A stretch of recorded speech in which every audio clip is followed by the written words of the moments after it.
Está cada vez mais claro que o ninho do urubu está mais para ninho do réptil, e réptil não crocodiliano. Aqui quem fala é o professor Eduardo e este é o nosso canal. Bem, nós ficamos sabendo esta semana, que transcorreu uns poucos dias depois do terrível acidente no centro de treinamento do Flamengo, que o clube conseguiu do Estado uma renúncia fiscal de 10 milhões de reais para construir o seu centro de treinamento. Essa renúncia fiscal foi obtida através daqueles esquemas parecidos com o da Lei Rouanet, em 2013 e 2014.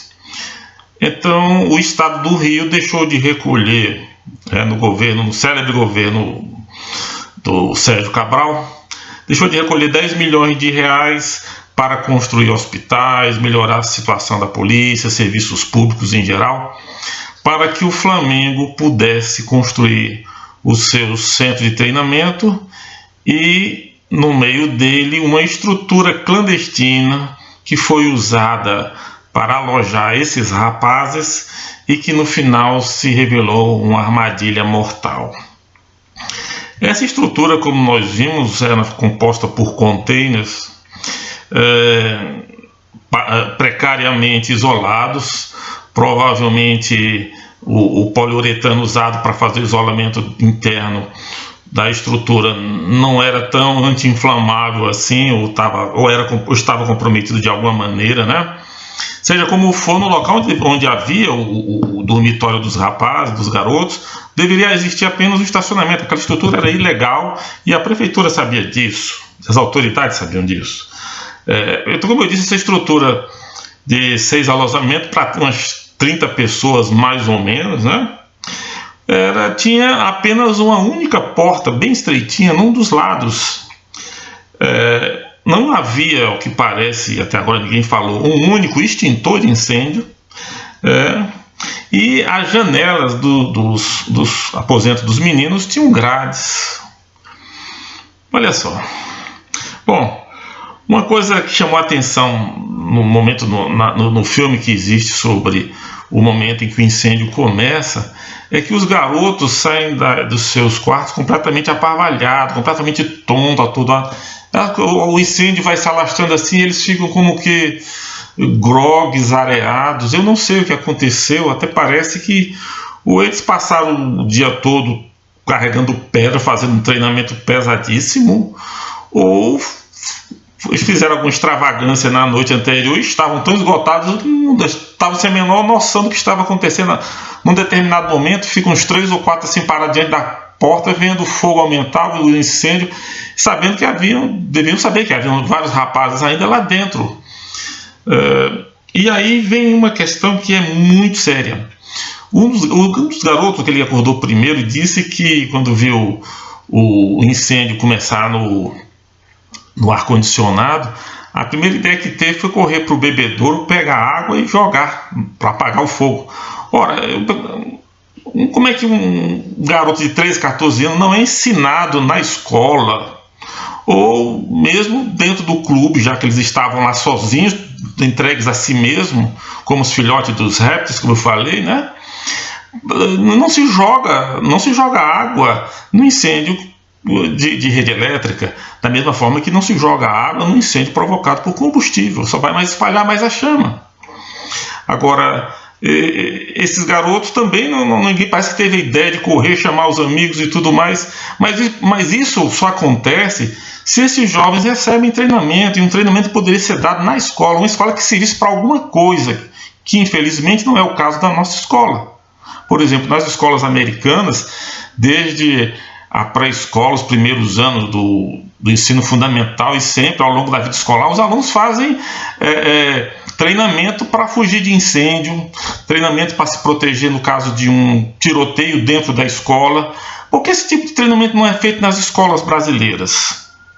Por que a escola, além de doutrinar e ensinar esses conteúdos na sua totalidade vazios de utilidade prática, não nos ensina mais para a vida, para as coisas que acontecem, que podem acontecer no dia a dia? Por que não se faz ciência em cima disso? E ao invés disso se ensina fórmulas, equações e tudo mais, e os meninos não sabem nada de matemática, não sabem nada dessas fórmulas, não sabem nada da sua língua, falam mal e precariamente. Agora, o pior de tudo, eu acho, nesse episódio, é que não havia um único adulto por perto. Poxa, aquilo funcionava como se fosse um internato. Tinha que ter um adulto orientando esses garotos, dormindo com esses garotos ali naquele ambiente, cuidando desses garotos o tempo todo. A culpa não é dos garotos, a culpa é do Flamengo, é daqueles que pegaram esses meninos, colocaram dentro de uma estrutura ilegal, irregular, sem nenhum cuidado, sem ninguém para cuidar deles. Se tivesse um adulto lá, rapidamente organizava a saída dos meninos, chamava os outros que ainda estavam dormindo, e assim talvez todos tivessem se salvo. E agora? Todo um time de futebol com um futuro brilhante, quem sabe até jogador de seleção, se perdeu. Esses garotos morreram de forma brutal, queimados vivos, coisa mais tremenda, mais angustiante. O Flamengo tem que ser rigorosamente responsabilizado, assim como o Estado, a Prefeitura do Rio, todos os órgãos que deveriam fazer a fiscalização e não fizeram. Mesmo as leis precárias, que segundo hoje eles alegam, impediu que a fiscalização fosse feita e aquele arranjado, aquele puxadinho fosse fechado de vez, nada disso justifica se criasse imediatamente uma lei, se viabilizasse uma fiscalização séria. A polícia militar do Rio não invade a Rocinha? Por que não invade? Por que não entra? Não precisa nem invadir. Por que não entra no CT do Flamengo? É isso que nós precisamos acabar. É isso que nós, brasileiros, responsáveis, preocupados com o futuro dos nossos jovens, com esse país, queremos. Que se acabe essa impunidade.